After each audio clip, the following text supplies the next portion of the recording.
Good morning, students. Today, hi, in Payal Commerce, we are starting the entire concept about Six Sigma process. And this is a very important topic because these are the various strategies and the tools wherein the strategic business units, they improve their business performance. तो यहाँ पे दो different methodology से होता है.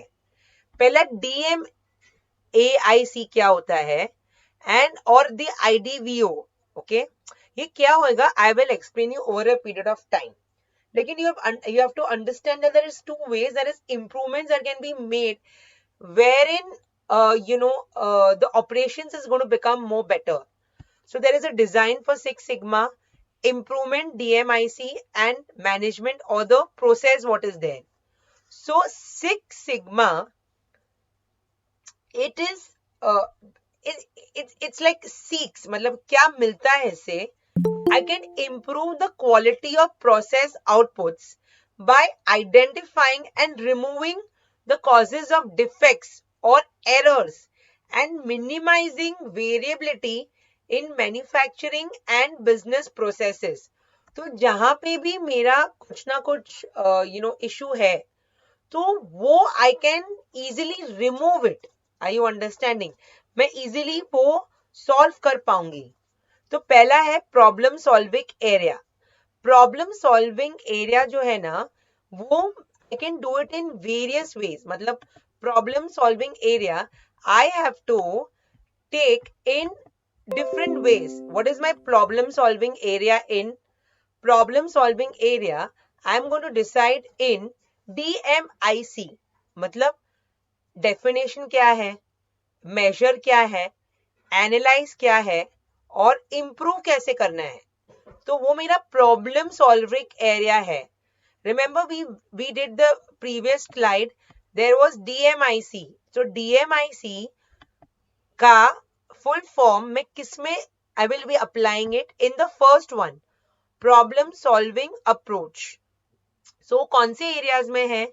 Define, measure, analyze, improve and control. So it is an acronym for the phases of Six Sigma improvement. So in DMIC methodology, a team defines a problem and works to find a solution. कि उसके causes क्या थे और वो solution क्या मिलेगा, ये उसका फायदा है. अभी the next point that I have is tools to improve process capability.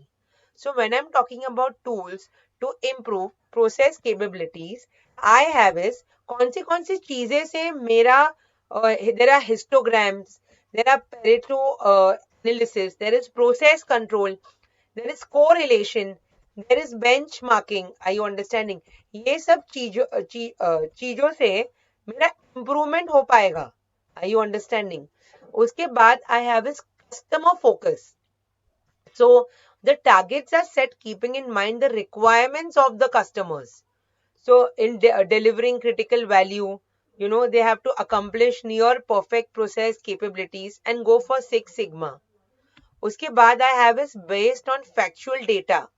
So great importance is given to making decisions on the basis of verifiable data rather than on assumptions and speculations. So factual data के ऊपर ये पूरा निर्भर है. उसके बाद I have is financially driven. So the approach is with money, the selection of projects being based solely on the concrete financial outcomes that they are being based solely that they are expected to generate. मतलब मैं अगर 10 lakhs लगा रही हूँ for all the things, मतलब जो भी issues है सब solve हो जाएंगे, तो मुझे मेरे products बिकने चाहिए. मतलब जो प्रॉब्लम है मैं पैसे से वो सब जो भी टेक्निकल ग्लिचेस है या जो भी ग्लिचेस है अगर मैं वो सॉल्व कर रही हूँ तो मुझे उसका रिटर्न मिलना चाहिए. उसके बाद I have is team based. So six sigma is a team based and the structured nature of the approach requires extreme discipline within the organization. So proactive leadership, but the real challenge lies in the ability to plan and execute projects which deliver specified financial benefits. So this is known as team-based. उसके बाद I have is role of team members. So अभी इसमें ना the Six Sigma involves a lot of training depending on the role of individual in the quality management. So, you know how we have like belts in karate? You have a black belt, you have a master black belt, you have a green belt. तो ऐसे and yellow belt. तो ऐसे लोगों को एक assignment मिलती है, तो सीखते हैं इन रोल ऑफ टीम मेंबर्स कौन से बेल्ट्स हैं. पहला है black belt. The person possessing this belt has achieve the highest skill level. वो बहुत सबसे एक्सपीरियंस्ड है. बहुत सारे ट्रेनिंग प्रोग्राम उसने कंप्लीट किया है. Work experience of several projects. He is like a best team leader. Okay, वो ब्लैक बेल्ट वाले को मिलता है, whoever, बंदा जो भी है. Master black belt who is available for consultations by the team. You know, team members उसको कंसल्ट करते रहते हैं कि ये इशू आ रहा है, वो इशू आ रहा है. मतलब he has really got a lot of knowledge now. फिर I have is a green belt. So he has strong knowledge and skills of the Six Sigma approach, but typically does not have experience with advanced technical tools. So that is known as green belt. उसके बाद I have is the yellow belt. So company deploying the Six Sigma after completing a required training course or may use a designation for employees कि ठीक है, green belt और black belt के, अच्छा अभी आपका प्रोग्रेस है तो आप येलो से ग्रीन बेल्ट में जाएंगे, धीरे धीरे करके no over the years you also become better with your work. उसके बाद I have is continuous improvements. Continuously I'm doing this, that, you know. So all of that leads to a Six Sigma, and it is really a approach with a lot of factories are using. Now I'm continuing this with the second part of Six Sigma, that is steps. तो Six Sigma को achieve करने के लिए, you know, the DMIC which I told you initially, define, measure, analyze, improve and control, ये पूरा एक steps की तरह आएगा. देखते हैं ये सब स्टेप्स क्या है. मैंने आप स्टूडेंट्स के लिए मैंने ये स्टेप्स है ना एक चार्ट के फॉर्म में रखा है, and I am going to give you all the PowerPoint presentation also, so आपको समझ में आ जाएगा व्हाइल यू आर लर्निंग. पहले कौन सा फेज है? Define phase. अभी डिफाइन फेज में क्या होएगा? पहला चीज है formation of a project team. कौन कौन वो टीम पे आएगा, कौन बंदा क्या रोल निभाएगा. That is the first step in the define phase. First step is formation of project team. उसके बाद I requires document customer needs and requirements. So the customer needs and requirements must be documented to design the process quality. That is why it is document customer needs and requirements. उसके बाद develop a project charter. Charter क्या है? एक paper पे कौन सी चीजें मुझे चाहिए. Project name, project purpose, project scope, project goals, project resources, project team roles, कौन क्या करेगा, क्या भूमि निभाएगा. एक पेपर पे आपको आइडिया है, अच्छा मोहित ये करेगा, ये करेगा, ये वो करेगा, तो आपके पास एक विजन आ गया है. वो बहुत इंपॉर्टेंट है to perform this six sigma. उसके बाद I have is the word SIPOC, process map. SIPOC का फुल फॉर्म क्या है?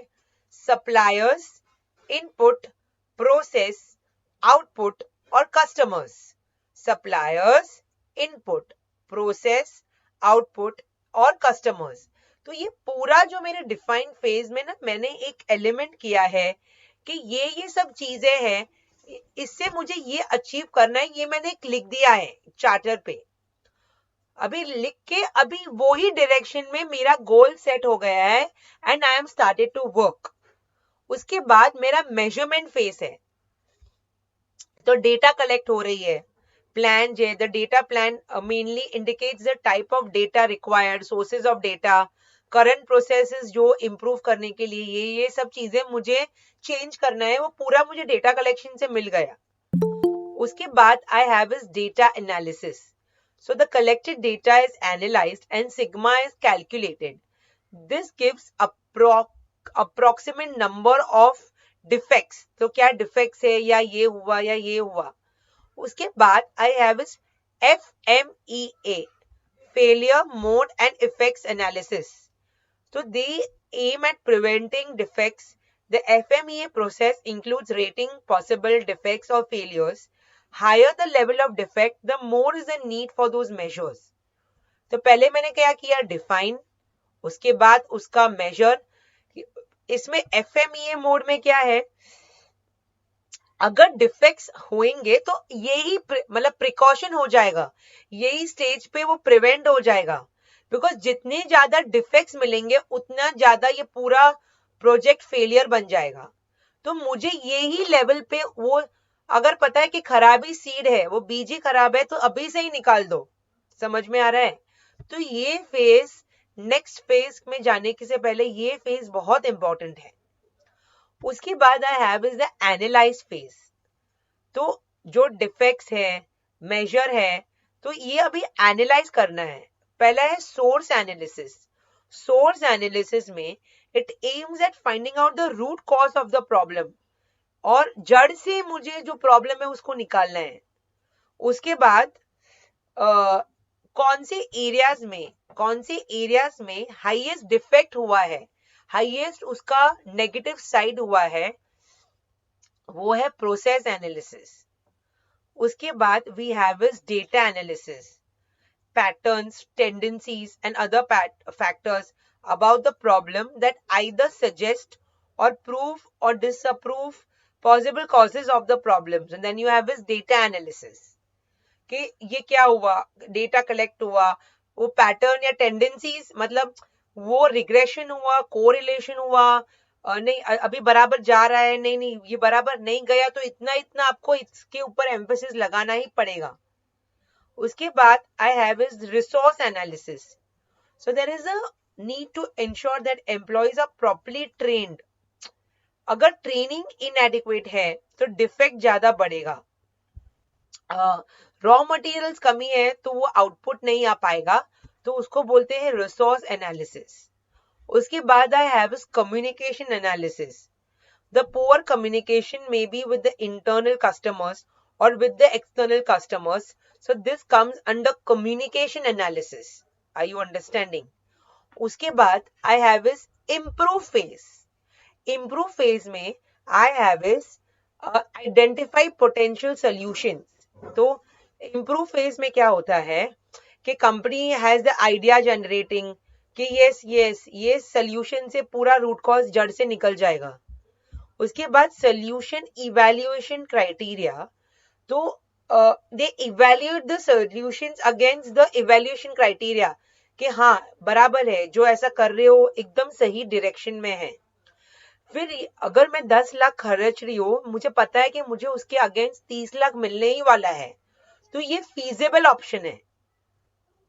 लेकिन 10 लाख के सामने मुझे 5 लाख ही मिलने वाला है, तो मतलब नहीं है. एंड सपोज 2-3 ऑल्टरनेटिव्स है, then you will select the most feasible solution. And the last part that I have is control phase.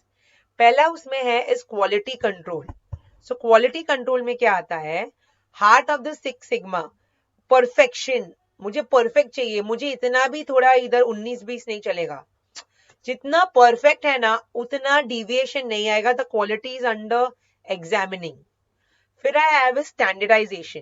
There is a need to मतलब devise a control feature to process so that the majority of work is managed in a standardized form. So that is known as standardization. उसके बाद I have is control methods and alternatives. तो मैं ऐसा करूँ या वैसा करूँ. So the development of a new process in place of the existing one needs the development of procedures to control work. So when a process cannot be managed in a normal manner, a company can come up with alternative methods, okay, like this or like that. So that is control methods and alternatives. Uske baad I have a respond to defects.